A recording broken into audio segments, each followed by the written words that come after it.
Jumlah anggota kabinet yang terlibat korupsi dalam 2 periode pemerintahan Presiden Joko Widodo bertambah. Yang terbaru adalah Wamenkumham Edward Omar Sharif Hirij atau yang akrab disapa Edi Hirij.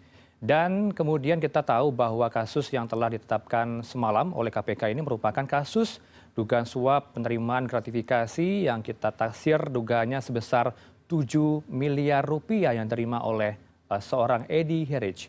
Presiden Jokowi pernah dalam satu sesi kemudian juga pernah menyampaikan ada upaya untuk memperkuat pemberantasan korupsi di tanah air, sedangkan di sisi lain Indeks Persepsi Korupsi atau IPK Indonesia yang terbitkan oleh Transparency International memaparkan bahwa tingkat IPK Indonesia menurun dari tahun ke tahun. Kita akan simak siapa saja mereka yang terlibat dalam kasus dugaan korupsi di tanah air selama periode pemerintahan Joko Widodo dari 2014 hingga 2023 ini atau sampai dengan detik ini.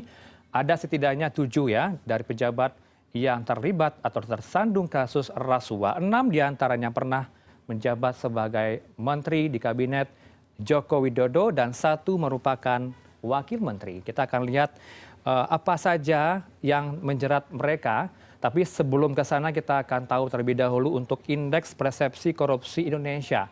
Saya harus jelaskan IPK merupakan dari paparan Transparansi Internasional bagaimana keterbukaan suatu negara terhadap upaya pemberantasan korupsi.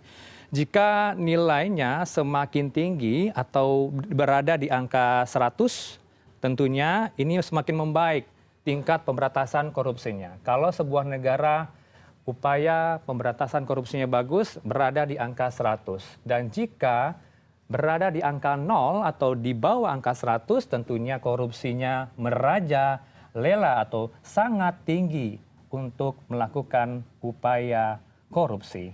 Nah, kita akan lihat Indonesia dari tahun ke tahun berapa IPK atau Indeks Persepsi Korupsi Indonesia yang ditampilkan oleh Transparency International.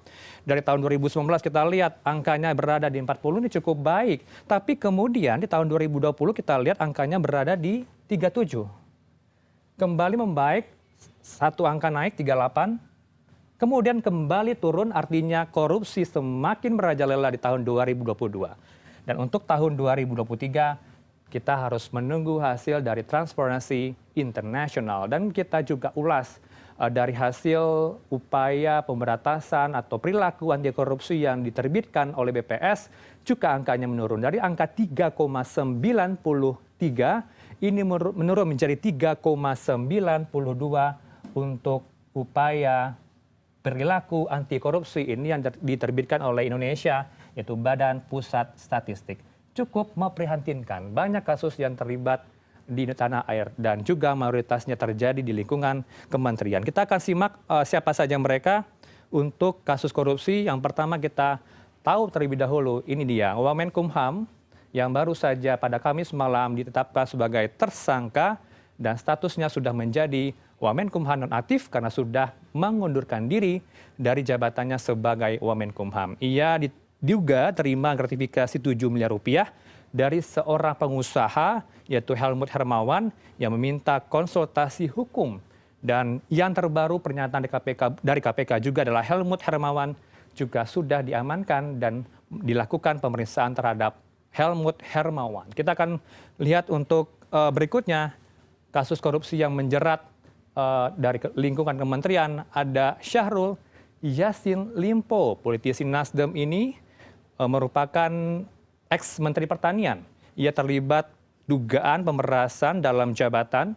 Ada 3 kasus yang menjerat dari SYL. Ada dugaan pemerasan dalam jabatan, ada gratifikasi, dan tindak TPPU yang menjerat atau yang melibatkan SYL.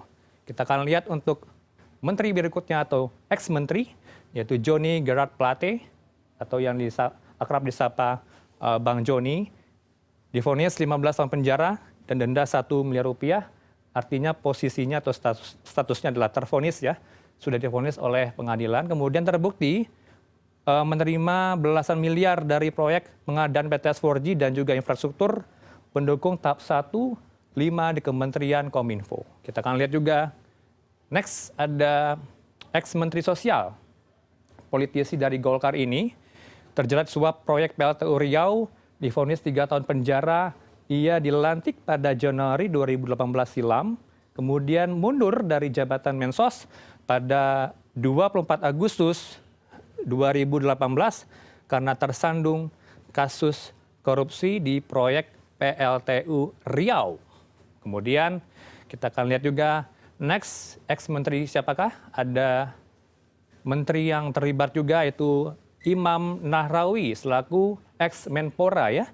Ia terlibat korupsi suap hibah, kemudian divonis ganti rugi negara sebesar 18,15 rupiah. Cukup gede atau besar angkanya ya.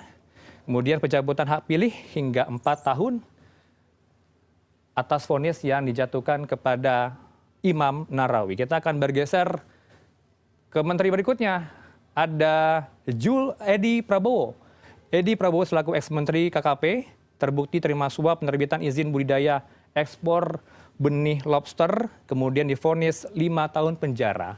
Dan tak lupa kita ke politisi dari PDIP, ada Juliari Batubara atau Juliari Peter Batubara.